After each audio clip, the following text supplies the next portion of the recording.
ইচ্ছা, আশা, প্রত্যাশা, আকাঙ্ক্ষা এসবই তো মানব সমাজের চালিকা শক্তি, তাই না?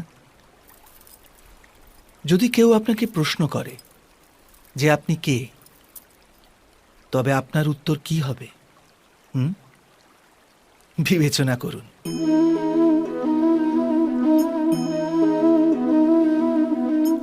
আপনি তখন বুঝতে পারবেন যে আপনার ইচ্ছাই আপনার জীবনের ব্যাখ্যা। কিছু পাওয়ার সাফল্য, কিছু না পাওয়ার নিষ্ফলতাই আপনার পরিচয়।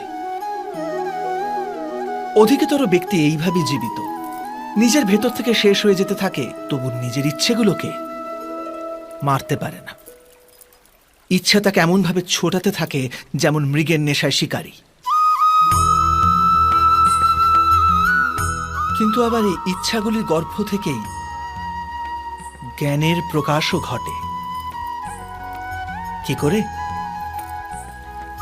যখন ইচ্ছা অপূর্ণ থেকে যায়, আশা ভেঙে যায়, তখন সেখান থেকে জ্ঞানের কিরণ প্রবেশ করে মানুষের হৃদয়ে।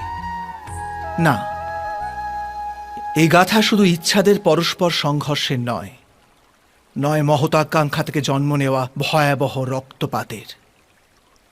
এই গাথা হল ইচ্ছার গর্ভ থেকে উৎসারিত হওয়া জ্ঞানের।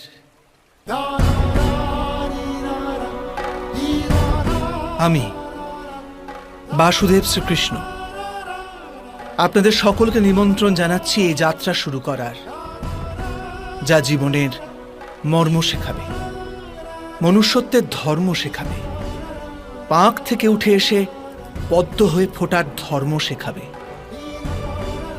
আর এই যাত্রার নাম হল মহাভারত।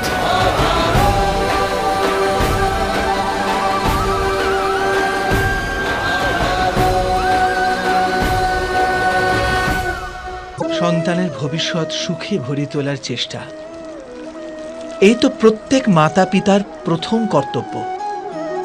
যাদের আপনি এই সংসারে এনেছেন, যাদের কর্মের দ্বারা এই জগৎ আপনারও পরিচয় পাবে ভবিষ্যতে, তাদের ভবিষ্যৎ সুখদায়ক করার চেষ্টার চেয়ে অধিক গুরুত্বপূর্ণ আর কি বা হতে পারে?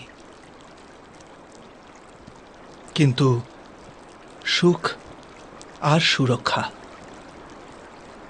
এসব কি মানুষের কর্ম থেকে প্রাপ্ত হয় না?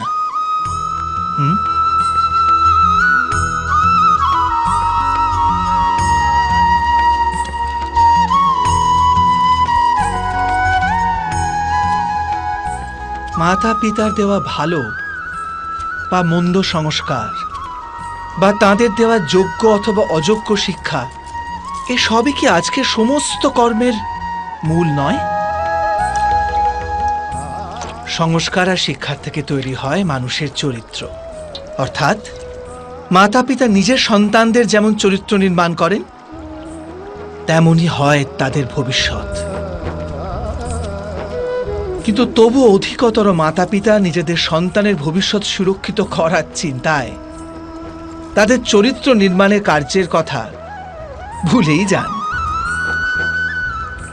বস্তুত যে মাতা পিতা শুধু নিজের সন্তানের ভবিষ্যতের চিন্তা করেন, তাদের সন্তানদের কোনো লাভ হয় না।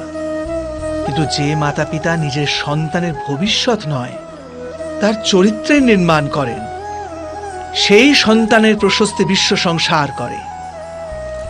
পূর্বপুরুষের ইচ্ছা, আশা, মহতাকাঙ্ক্ষা, ক্রোধ, বিবাদ, প্রতিশোধ, এ সব কিছুর ভার নতুন প্রজন্মকে বহন করতে হয়।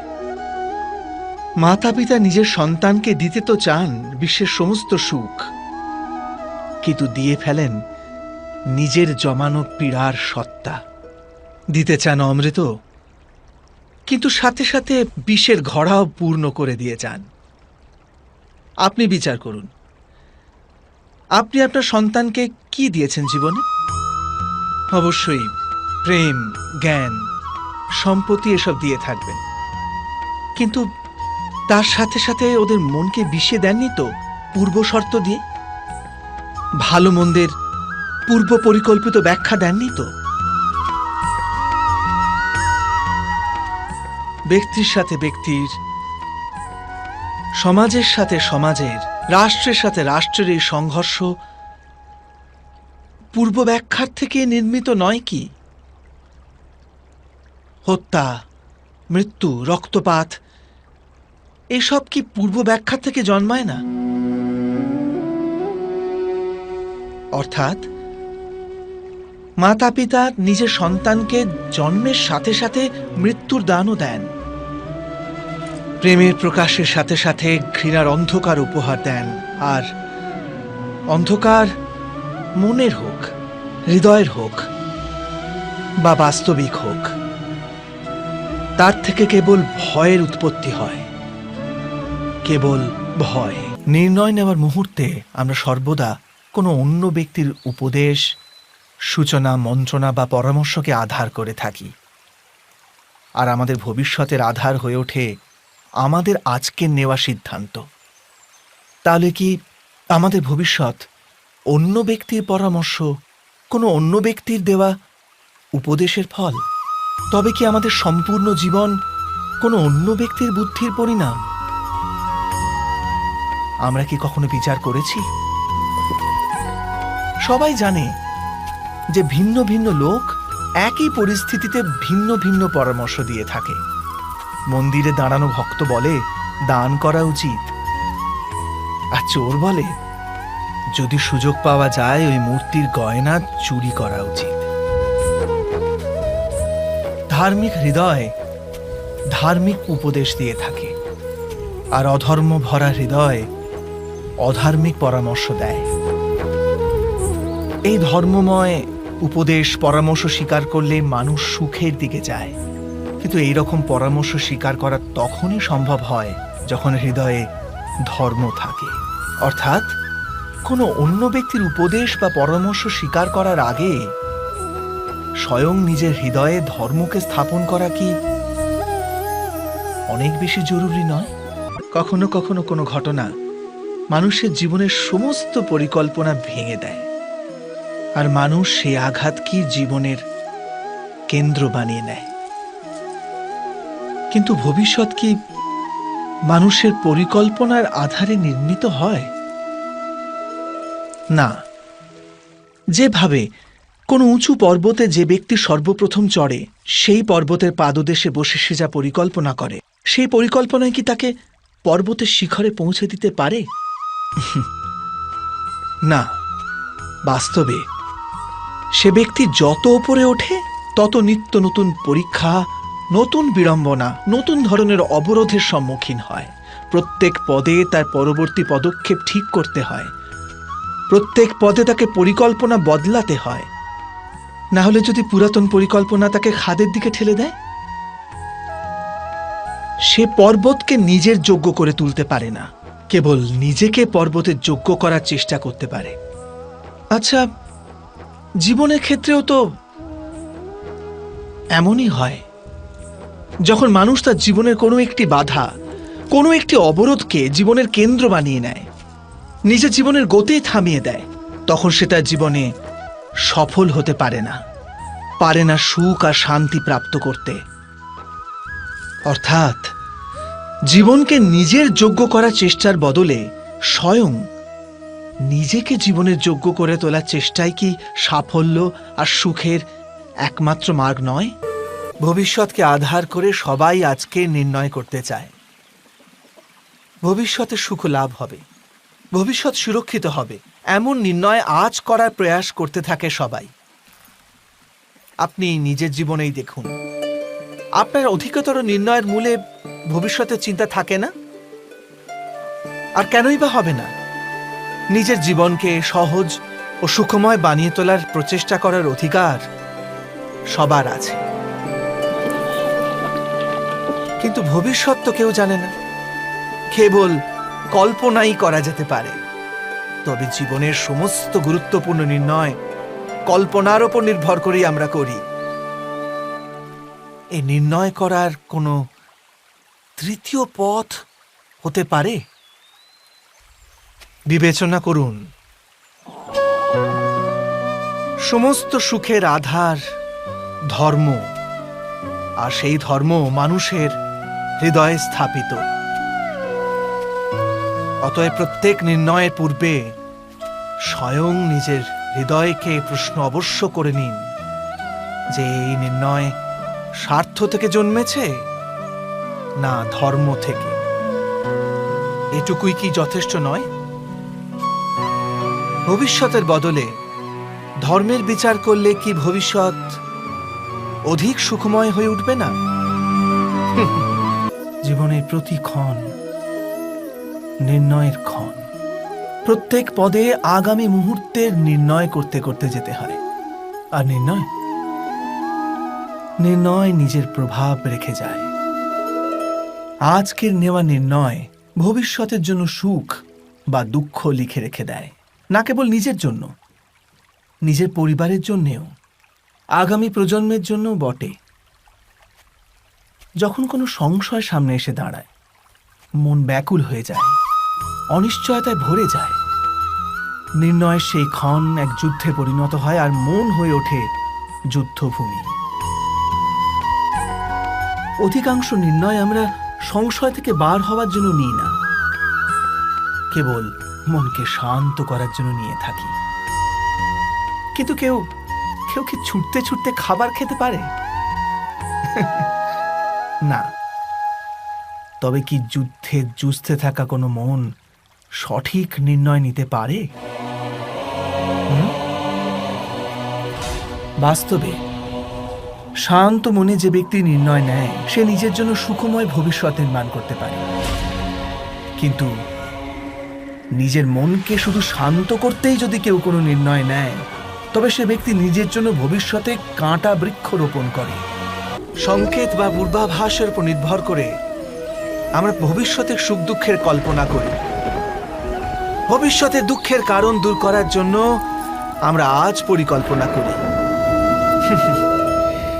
কিন্তু কালকের সংকটকে আজ নির্মূল করার চেষ্টা করলে আমরা লাভবান হই নাকি আমরা ক্ষতিগ্রস্ত হই? এই প্রশ্ন নিজেদের করি না। সত্য তো এটাই যে সংকট আর তার নিবারণ একসাথেই জন্ম নেয়, ব্যক্তির খাতিরে আবার সৃষ্টিরও খাতিরে, তাই না? আপনি আপনার ভূতকালের কথা স্মরণ করুন, ইতিহাসকে দেখে নিন। আপনি তখনই উপলব্ধি করবেন যে যখন যখন সংকট এসেছে তখন তখন তাকে নিবারণ করার শক্তিরও জন্ম হয়েছে। এটাই তো জগতের নিয়ম। অর্থাৎ সংকটই শক্তির জন্মের কারণ। প্রত্যেক ব্যক্তি যখন সংকট থেকে বেরিয়ে আসে তখন সে এক পদ আগে এগিয়ে যায়, অধিক উজ্জ্বলতা, অধিক আত্মবিশ্বাস লাভ করে, না কেবল নিজের জন্য, সমগ্র বিশ্বের জন্য বটে। এটা কি সত্য নয়? বাস্তবে সংকটের জন্ম মানে একটি সুযোগের জন্ম, নিজেই নিজেকে বদল করার, নিজের চিন্তাধারাকে আরো উঁচুতে নিয়ে যাওয়ার সুযোগ, নিজের আত্মাকে অধিক বলবান আর অধিক জ্ঞানমণ্ডিত করার সুযোগ। যে এটা করতে পারে তার কোনো সংকট আসে না, কিন্তু এমনটা যে করতে পারে না সে তো স্বয়ংই এক সংকট হয়ে পড়ে এই বিশ্বের জন্য। যখন কোনো ব্যক্তি কোনো ঘটনার ভিতরে অন্যায়কে দেখতে পায় তখন সেই ঘটনা তার হৃদয়কে তছনছ করে দেয়। সমস্ত জগৎকে সে নিজের শত্রুরূপে জ্ঞান করতে থাকে। অন্যায় বলে মনে হওয়া সেই ঘটনা যত বিরাট হয়, মানুষের হৃদয়ও কিন্তু ততই বিরোধিতা করতে থাকে। সেই ঘটনার পরিপ্রেক্ষিতে সে ন্যায় দাবি করে। আর এটা তো যোগ্য কথা। বাস্তবিক সংসারে যে কোনো রকমের অন্যায় ব্যক্তির আস্থা আর বিশ্বাসের বিনাশ করে। কিন্তু এই ন্যায় কাকে বলে? ন্যায়ের অর্থ কি? অন্যায় যে করেছে সে যদি অনুতপ্ত হয়, আর যার উপর অন্যায় হয়েছে তার মনে যদি আবার বিশ্বাস জাগে সমাজের প্রতি, তাকেই তো ন্যায় বলে। কিন্তু যার হৃদয়ে ধৈর্যের স্থান নেই, সে ন্যায়ের পথ ছেড়ে দ্বন্দ্ব আর প্রতিশোধের পথ বেছে নেয়। হিংসার বদলে প্রতিহিংসার ভাবনা নিয়ে সে এগিয়ে যায়। স্বয়ং যা পীড়া ভোগ করেছে তার চেয়ে অধিক পীড়া অপরকে দেবার প্রয়াস করে। আর এই পথে চলতে গিয়ে অন্যায় যার উপর হয়েছে সেই স্বয়ং অন্যায় করে ফেলে। শীঘ্র সে অপরাধী হয়ে যায়। অর্থাৎ ন্যায় আর প্রতিশোধের মধ্যে খুব ক্ষুদ্র ফারাক থাকে, আর সেই ফারাকের নামই হল ধর্ম। এটা কি সত্য নয়? পরম্পরার মধ্যে ধর্মের অবস্থান, আর প্রথাই ধর্মকে ধরে রাখার দায়িত্ব বহন করে, এটা সত্যি। কিন্তু কেবল প্রথাকেই কি ধর্ম বলে? বিবেচনা করুন। সত্য তো এই যে যেমন ভাবে পাষাণের ভেতরে শিল্প থাকে, ঠিক তেমনি প্রথার মধ্যেও ধর্মকে পাওয়া যায়। এই পাথরের মধ্যেও শিল্প আছে। এই পাথরটাই শিল্প নয়। শিল্প ফুটিয়ে তোলার জন্য পাথরকে ভাঙতে হয়, অনাবশ্যক অংশগুলিকে কেটে বাদ দিতে হয়। ঠিক সেইভাবেই প্রথার মধ্যে ধর্মকে খুঁজে বার করতে হয়। যেমনভাবে ইন্দ্র পূজার প্রথা ত্যাগ করে গোবর্ধন পূজার ধর্ম আরম্ভ না যদি হতো, যাদবেরাও তাদের মুক্তির পথ খুঁজে পেত না। অর্থাৎ প্রথা পালনে যে বেশি গোঁড়ামি করে, ধর্ম থেকে সে বঞ্চিত হয়ে যায়। আর পরম্পরার অন্ধ অনুকরণ যে করে, সেও প্রকৃত ধর্মপরায়ণ হতে পারে না। কথায় আছে, হংস সর্বদা নীর ক্ষীর পার্থক্য করতে পারে। দুধে জল মেশানো থাকলেও কেবল দুধটুকুই গ্রহণ করে। তবে কি যথার্থ ধর্মজ্ঞান পেতে হলে হৃদয়ে জ্ঞান থেকে প্রসূত বিবেক থাকা আবশ্যক নয়? আর সেই বিবেক না থাকলে যাকে আমরা ধর্ম বলে মনে করছি, তা আসলে প্রকৃত ধর্মই নয়। এমনও তো হতে পারে পিতা সর্বদা নিজের সন্তানের সুখেরই কামনা করে, তার ভবিষ্যতের সুখের চিন্তায় মগ্ন থাকে, আর সেই কারণবশতই সদাই নিজের সন্তানের ভবিষ্যতের লক্ষ্য নিজেই নিশ্চিত করার চেষ্টা করতে থাকে। যে পথে পিতা স্বয়ং চলেছে, যে পথের কাঁটা কাঁকড়ের সাথে সে পরিচিত, পথের ছায়া পথের তাপ সে স্বয়ং অনুভব করেছে, সেই পথেই তার পুত্রও চলুক, এই ইচ্ছাই থাকে প্রত্যেক পিতার। নিঃসন্দেহে এ এক উত্তম ভাবনা। কিন্তু তিনটি প্রশ্নের উত্তর বিচার করতে আমরা ভুলেই যাই। কি সেই প্রশ্ন? প্রথম প্রশ্ন, এই সময়ের সাথে সাথে প্রত্যেক পথের পরিবর্তন হয় নাকি? সময় কি সর্বদা নতুন পরীক্ষার সম্মুখীন করে না? তাহলে বিগত সময়ের অভিজ্ঞতা নতুন প্রজন্মকে কি লাভ দিতে পারে? দ্বিতীয় প্রশ্ন, প্রত্যেক সন্তানই কি তার মাতা পিতার প্রতিচ্ছবি হয়? হ্যাঁ, সন্তানকে তার শিক্ষা তো অবশ্যই তার মাতা পিতা প্রদান করেন, কিন্তু অন্তরের ক্ষমতা? অন্তরের ক্ষমতা ঈশ্বরের দান। তবে যে পথে চলে পিতা সাফল্য পেয়েছে, এটা কি নিশ্চিত যে সেই পথে চলে তার সন্তানও সাফল্য আর সুখ লাভ করতে পারবে? তৃতীয় প্রশ্ন, জীবনে সংঘর্ষ আর পরীক্ষায় কি লাভ প্রদান করে না? প্রত্যেক নতুন প্রশ্ন কি এক নতুন উত্তরের দ্বার খুলে দেয় না? তবে কি সন্তানদের নতুন নতুন প্রশ্ন, সংঘর্ষ আর পরীক্ষা থেকে দূরে রাখলে তা কি তাদের পক্ষে খুব লাভজনক হবে, নাকি তাদের ক্ষতিই করবে? অর্থাৎ যেমনভাবে সন্তানের ভবিষ্যৎ নির্মাণ করার বদলে তার চরিত্রের নির্মাণ করাই শ্রেয়, তেমনি সন্তানের ভবিষ্যতের পথ নির্ধারণ করার বদলে তাদের নতুন নতুন সংঘর্ষের সাথে লড়াই করতে পারার মনোবল আর জ্ঞান প্রদান করা, এটাই কি লাভজনক নয়?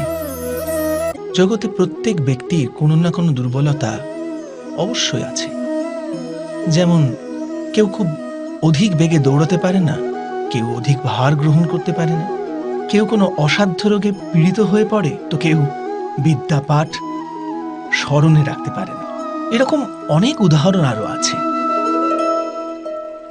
আপনি কি এমন কোনো ব্যক্তিকে জানেন যার সমস্ত প্রাপ্তি ঘটেছে, কিন্তু আমরা জীবনের একটি দুর্বলতাকে জীবনের কেন্দ্র বানিয়ে ফেলি, যে কারণবশত হৃদয়ে দুঃখ আর অসন্তোষ ঘিরে থাকে সদা।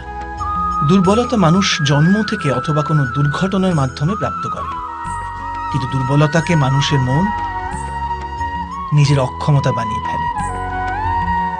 কিন্তু কিছু ব্যক্তি এমনও হন যারা নিজের পৌরুষ আর শ্রমের দ্বারা সেই দুর্বলতাকে পরাজিত করে দেন।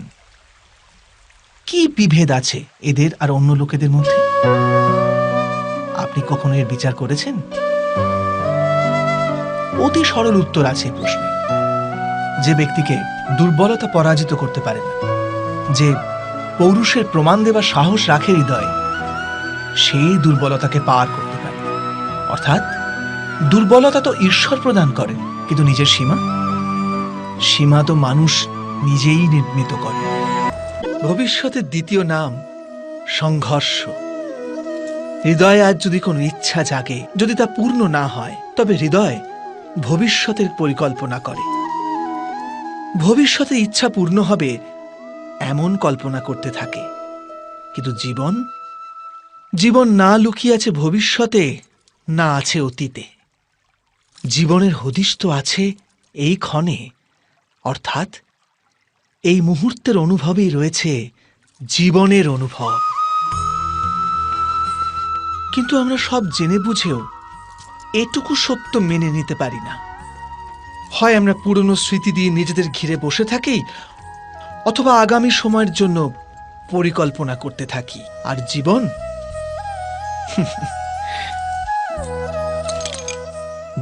বয়ে চলে। এই সত্য যদি আমরা হৃদয়ে গেঁথে নিই যে না আমরা ভবিষ্যৎ দেখতে পাই, না আমরা ভবিষ্যৎ নির্মাণ করতে পারি, আমরা তো কেবল ধৈর্য আর সাহসের সাথে ভবিষ্যৎকে আলিঙ্গন করতে পারি, স্বাগত জানাতে পারি ভবিষ্যৎকে।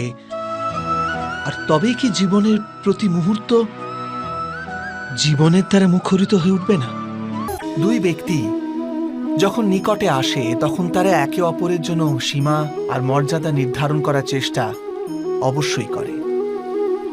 আমরা যদি সমস্ত সম্পর্কগুলিকে বিচার করে দেখি, এই সমস্ত সম্পর্কের আধার সেই সীমারেখা যা আমরা একে অপরের জন্য নির্মাণ করি। আর যদি অজান্তে সেই দ্বিতীয় ব্যক্তি সেই সীমারেখা লঙ্ঘন করে, তাহলে সেই ক্ষণেই আমাদের হৃদয় ক্রোধে ভরে যায়। এই সীমারেখার বাস্তবিক রূপ কি আমরা কি কখনো বিবেচনা করেছি? সীমা বেঁধে দিয়ে আমরা দ্বিতীয় ব্যক্তিকে নির্ণয় করার অনুমতি দিই না, নিজের নির্ণয় সেই ব্যক্তির উপর চাপিয়ে দিই। অর্থাৎ তার স্বতন্ত্রতাকে অস্বীকার করি আমরা। আর যখন স্বতন্ত্রতাকে অস্বীকার করা হয়, তখন তার হৃদয় দুঃখে ভরে যায়। আর যখন সে সীমারেখা লঙ্ঘন করে, তখন আমাদের হৃদয় ক্রোধে ভরে যায়। এমনটাই হয় নাকি?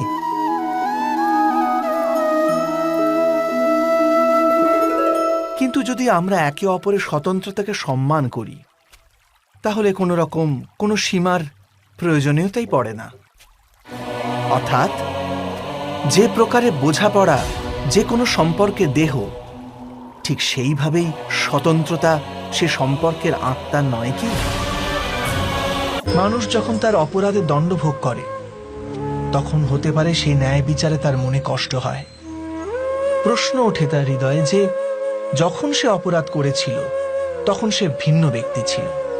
তারপর সে অনেক অনুতাপ করেছে, নিজেকে এত পরিবর্তন করেছে, তবু সে দণ্ড কেন পাবে? কিন্তু যেখানে আঘাত আছে, সেখানে প্রত্যাঘাতও থাকবে। যেমন কর্ম তেমনি ফল। যদি কাউকে স্নেহ দাও, তবে সুখ লাভ হবে। যদি কাউকে হত্যা করো, তবে মৃত্যুদণ্ড পাবে। যেমন কার্য তেমনি ন্যায় হয়। তবে কি প্রায়শ্চিত্ত বা অনুতাপের কোনো মূল্য নেই? আছে, অবশ্যই মূল্য আছে। প্রায়শ্চিত্ত অনুতাপ মানুষকে অন্তর থেকে বলবান করে তোলে। আসন্ন শাস্তিকে গ্রহণ করার জন্য মানুষকে প্রস্তুত করে। অর্থাৎ প্রায়শ্চিত্ত না করে দণ্ড স্বীকার করার কোনো মূল্য আছে?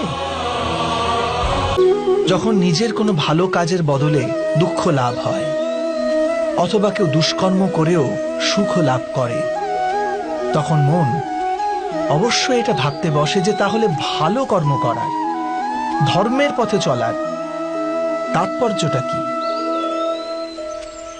কিন্তু দুরাত্মাকে কি ভোগ করতে হয় সেটাও দেখুন। দুষ্কর্ম যে করে তার হৃদয় সর্বদা চঞ্চল থাকে, ব্যাকুল হতে থাকে। মনে সর্বদা নতুন নতুন সংঘর্ষ উৎপন্ন হয়। অবিশ্বাস তাকে সারা জীবন ছোটাতে থাকে। একে কি সুখ বলে? যে ব্যক্তি ধর্মের পথে চলে, সর্বদা সুকর্মে রত থাকে, সৎ চরিত্র ব্যক্তির হৃদয় সর্বদা শান্ত থাকে। পরিস্থিতি তার জীবনে সুখের পথে বাধা হয়ে দাঁড়ায় না। সমাজে তার সম্মান ও মনে সন্তোষ অক্ষত থাকে সর্বদা। অর্থাৎ ভালো ব্যবহার ভবিষ্যতের সুখের পথ দেখায় না, ভালো ব্যবহার নিজেই সুখ দেয়। অথবা দুর্ব্যবহার ভবিষ্যতে দুঃখের পথ দেখায় না, অধর্ম সেই মুহূর্তে দুঃখকে উৎপন্ন করে। ধর্ম থেকে সুখ পাওয়া যায় না, ধর্মই স্বয়ং সুখ। ক্ষমতার লালসা সবারই হৃদয়কে ঘিরে থাকে। প্রত্যেক ব্যক্তি নিজেরই এক রাজত্ব নির্মাণ করার চেষ্টা অবশ্যই করে। সেই রাষ্ট্র পুরো রাষ্ট্রের মতো অত বৃহৎ হোক, অথবা নিজের পরিবারই হোক, সে ক্ষমতা লাভ করার প্রয়াস অবশ্য করে। কিন্তু ক্ষমতার বাস্তবিক রূপ কি আমরা কি কখনো বিবেচনা করেছি? একটি মানুষ যত অধিক ব্যক্তির জীবনকে প্রভাবিত করতে পারে, যত অধিক ব্যক্তির স্বতন্ত্রতার উপর অঙ্কুশ টানতে পারে, ততই অধিক ক্ষমতার অনুভব করে সে। ক্ষমতার প্রকৃত রূপই হলো অন্যের জীবনের ওপর স্বয়ংের প্রভাব। কিন্তু বাস্তবে প্রভাব প্রেম, দয়া, করুণা ও ধর্ম থেকে উৎপন্ন হয় নাকি? যখনই মানুষ কঠোরতা আর অধর্মের মাধ্যমে ক্ষমতা প্রাপ্ত করার প্রয়াস করে, তখনই সে অন্যের হৃদয় বিরোধিতা অথবা বিদ্রোহের জন্ম দেয়। আর পরিণাম অনেকটা এই রকম। হ্যাঁ, কিছু সময়ের জন্য সে নিজের প্রভাব ও শক্তির বিকাশ অবশ্য অনুভব করে, কিন্তু তা বাস্তবিক ক্ষমতা নয়। এই কারণে ভৃগু আর বশিষ্ঠের মতো ঋষিদের আজও পূজা করা হয়, রাবণ বা হিরণ্যকশিপুদের নয়। এ সম্বন্ধে আপনি অবশ্যই বিচার করবেন, সত্য বলেছি কিনা।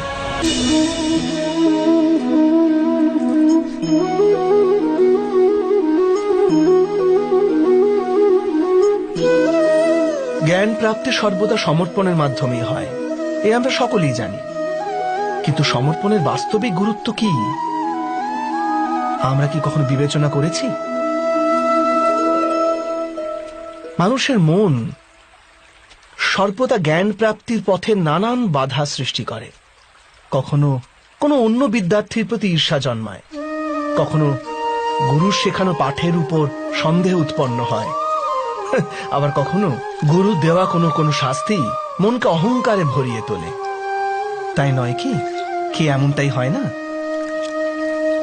নানান সময় নানান রকম চিন্তা মনকে ব্যাকুল করে তোলে, আর মনের এমন অশান্ত স্থিতির কারণে আমরা জ্ঞান লাভ করতে পারি না। মনের সঠিক স্থিতি কেবল সমর্পণ থেকেই লাভ হয়।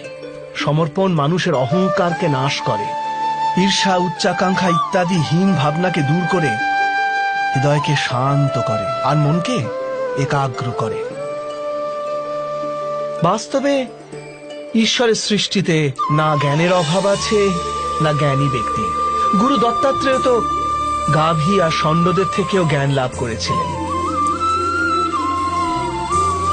অর্থাৎ বিষয় ব্রহ্ম জ্ঞানের হোক, অথবা জীবনের জ্ঞানের, অথবা গুরুকুলে লাভ করা জ্ঞানের, তা অর্জন করার জন্য গুরুর চেয়ে অধিক গুরুত্বপূর্ণ সেই গুরুর প্রতি আমাদের সমর্পণ, এটাই কি সত্য নয়?